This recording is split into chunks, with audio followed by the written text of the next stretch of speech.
Hi, this is Matt from Weekends RV Rental in Sonoma, California. We are inside our 25-foot Jayco Greyhawk RV, and we are going to talk about what's behind this door, okay? When you open it up, you have at the top, you have some spare keys, spare key for the bike lock, and you have a spare key for all the outer doors to the RV, okay? This is a cover for the slide out button. This is going to be a whole separate video. The slide out is a whole separate thing. So the reason I keep this up here is a reminder for what you need to do, okay? But that's another video. Okay, next is the generator, okay? The generator is situated on the driver's side of the RV.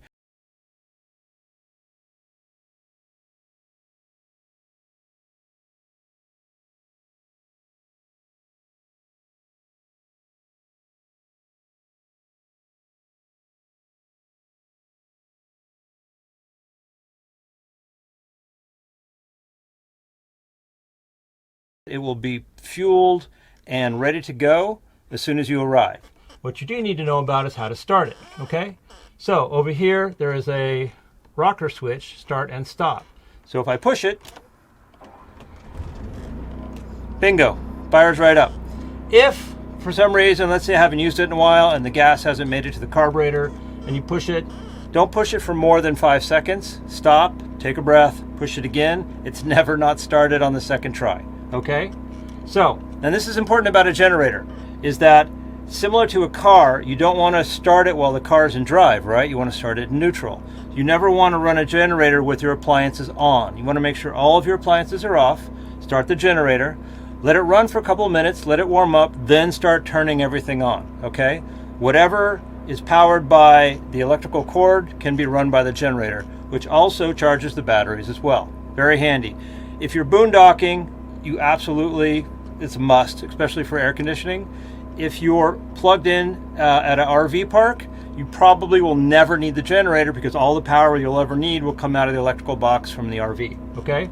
So, let's say it's time to turn it off. Do everything in reverse. Turn off all of the appliances, air conditioning and everything, and then push and hold down the stop button. You have to hold it down until it fully comes to a stop and let it go, okay?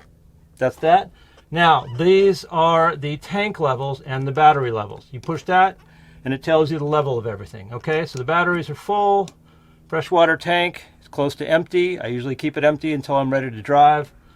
Black water tank and gray water tank. Okay, that tells you what those full.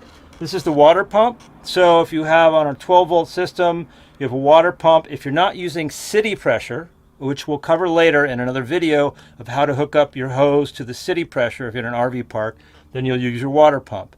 There are 3 water pump switches. There's one here, there's one in the bathroom, and there's one for the outdoor shower. All of them are interconnected, so any of them will work to turn the water pump on and off. And you can kind of hear it right now. It'll vibrate for a little bit until the pressure comes up, then it will turn off. And it's automatic, so once it's on, you don't have to worry about it. It's fully automatic, okay? Now, this is the water heater.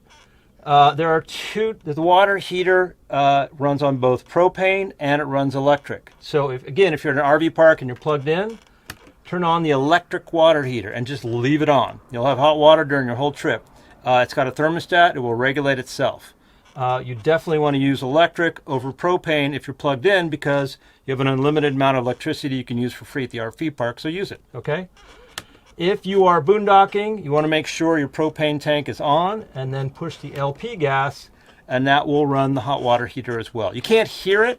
You can barely hear the LP one working. You definitely cannot hear the electric one working. But if you wait about 15-20 minutes, it will fire on and start working. In fact, I just heard the LP one fire on right now. Okay? When you are getting ready to leave, make sure you turn them both off. Okay? If you're running on propane and you're boondocking and you're not going to need hot water for a while, I recommend turning off the LP gas one to save propane. Okay? By the way, propane, LP gas, same thing. Okay? And that's it. Those are all the switches. Be sure to watch the video on the slide out, separate video, very important. Okay? Thanks for watching.